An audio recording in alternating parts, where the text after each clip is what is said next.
Oke, satu pertanyaan lagi, Gus. Ini ada pertanyaan dari teman-teman mitra driver Grab. Saat mengantarkan barang, tiba-tiba azan waktu sholat, ya, Gus.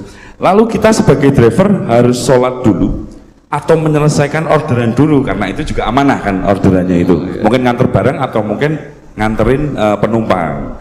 Mengingat barang tersebut sudah ditunggu pemiliknya dan penumpang tersebut juga sudah ada janji yang lain, pokoknya gitu. Nyuwun pencerahannya, Gus, gitu. Begini ya, ini kan fikih sosial ya. Saya jawab, ini memang harus pakai fikih, nggak pakai rasa. Saya ulang lagi, pakai fikih, nggak pakai rasa. Waktu sholat itu kan banyak ya, diantaranya maghrib dan isya, duhur dan asar, terus subuh sendiri. Ya, ben sampean belajar fikih, orang belajar tasawuf ya. Nah, kalau subuh itu tidak ada toleransinya kalau waktunya sudah tinggal 10 menit karena tidak ada jamak. Ya, tidak ada apa? Jamak. Sehingga misalnya kalau kamu ngojek waktu tinggal 10 menit ya harus sholat. Tapi kalau sekedar dengar azan ya, ini penanyanya kayaknya itu teman kamu, jadi fikihnya kayak kamu, nggak jelas. Azan itu kan bukan akhir waktu sholat. Azan itu bukan akhir waktu sholat, tapi awal sholat.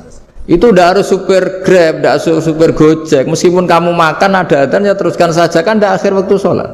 Anda menerima tamu, gendong anak, atau sedang nyupir, atau sedang bercengkrama sama teman. Kalau ada azan ya nggak apa-apa, misalnya diteruskan. Kan bukan akhir waktu sholat. Yang benar-benar harus ditinggalkan itu kalau waktu sholat misalnya tinggal 7 menit. Atau tinggal 8 menit. Waktu yang mau tidak mau kamu harus tasarrufkan, kamu peruntukkan injury time gitu sih. Injury time. Nah, gitu aja kok nggak tahu ya. Nah, lalu misalnya, kalau pertanyaan tadi mestinya kelasnya itu kelas afdoliyah. Utamanya gimana? Kalau wajibnya belum ada karena kan waktunya masih panjang. Jadi pertanyaannya bukan wajibnya tapi sebaiknya, karena ini semuanya belum mendesak kan. Andai kan kamu teruskan nganter barang kan tidak ada jaminan waktunya habis. Padahal kalau kamu memaksa sholat, mungkin citra kamu sebagai supir Grab tidak baik karena dianggap mengabaikan konsumen. Nah, terus kedua menyangkut jarak. Oke, seperti itu. Nah, sekarang kalau pertanyaannya dibalik, makanya yang dibalik ini agak ribet. Waktu sholat tinggal 8 menit. Ada konsumen yang minta diantarkan saat itu dan acaranya ke mall happy-happy, maka fatwa kita sebagai ahli fikih ya tantang saja, saya mau sholat dulu, kalau nggak sabar ya silakan cari yang lain kalau acaranya ke mall. Tapi kalau acaranya kelahiran atau transfusi darah atau mau nganterin darah ke pasien yang sudah koma, maka kita langsung, karena ibadah sosial itu didahulukan mengalahkan ibadah yang haknya Allah, karena Allah itu zat yang tidak butuh ibadah kalian. Tapi kalau pasien ini kalau nggak nang kesampaian darahnya mati misalnya, jadi kamarnya Allah lebih apian lah gitu. Makanya masyhur kalau dalam fikih hak Allah sama hak adami ini dimenangkan hak adami, tapi bukan karena Allah kita kalahkan. Allah tidak butuh itu semua gitu. Jadi dikalahkan tapi bukan karena kalah, justru karena tidak butuh. Ya ibarat gini lah, Allah itu saking baiknya Allah kan pasti di atas orang tua kita. Itu pasti jauh lagi, baiknya Allah pasti di atas orang tua kita. Orang tua kita saja baik, apalagi Allah.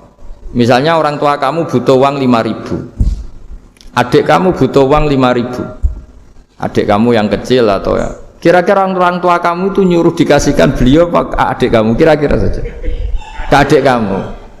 Nah, Allah itu saking baiknya, hal yang terkait Allah, misalnya tadi sholat tepat waktu sama ibadah sosial itu disuruh ibadah sosial. Karena ini kalau nggak kesampaian transfusi darahnya atau apalah, atau kamu dokter yang harus mengurus operasi, waktunya tinggal 5 menit, kamu harus ngoperasi pasien dulu karena Allah bisa menerima sholat kamu.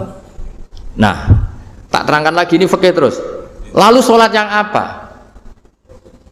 Kalau sholat itu antara maghrib dan isya, dan nanti yang terlambat itu maghrib, kita ngikuti ulama yang mengatakan jika ada darurat maka maghrib dan isya boleh dijamak meskipun tidak atas nama pergi. Kan jarak kamu kan tidak jarak masafatu qasrin. Artinya apa? Misalnya saya dokter, harus operasi, waktu saya tinggal 8 menit mau maghrib, ternyata harus ada operasi. Kalau saya nggak nangani, mati. Saya harus operasi. Dan nanti waktu saya maghrib habis itu tidak harus dikatakan qadha atau yang mengeluarkan maghrib dari waktunya. Bisa saja menurut ulama dianggap boleh dijamak takhir dengan isya, karena kondisinya masih waktu jam'in. Begitu juga duhur dengan asar. Tapi kalau waktunya itu asar, tinggal 8 menit, kemudian harus ada operasi, ya kita operasi, waktu asar kita mundur sampai maghrib, namanya qadha yang dimaafkan Allah. Ya namanya tetap qadha karena asar gak bisa dijamak dengan maghrib. Jadi ini fikih ya, jadi jawabnya harus jelimet. Jadi saya ulang lagi ya, tadi kan pertanyaannya dengar adzan. Kalau adzan kan waktunya masih panjang, apalagi misalnya maghrib kan waktunya kan taruh saja ada waktu seperempat jam. Ternyata andekan kamu antar hanya butuh waktu 7 menit, kan nggak ngefek sama sekali. Nyanda. Gitu. Terus kalau driver umpamanya dapat order, ini yang tanya kamu malah mewakili dalam, kalau ada driver dapat orderan food, nganterin makanan, tapi makanannya non halal, niku fakihipun pripun? Nah, makanya itu tadi. Kamu tahu betul kalau itu non halal loh? Kalau itu sudah tahu pasti non halal. Nah, ya, daging Tyrannosaurus ngoten mungkin. Ya makanya tadi itu memang PR kita di semua profesi. Saya ulang lagi, itu PR kita di semua profesi. Jadi ya itu makanya pentingnya istighfar tuh di situ tuh sudah kita sebagai ulama menghalalkan tidak mungkin, mengharamkan kamu juga demo, ini pekerjaan Gus. Tapi yang jelas itu tidak bisa dihindari. Ya sama lah seperti orang di bis itu. Kadang-kadang kan didoain, semoga semua penumpang hasil ke tempat masing-masing, dan kalau ada copet berarti kan doain copet juga hasil tujuannya.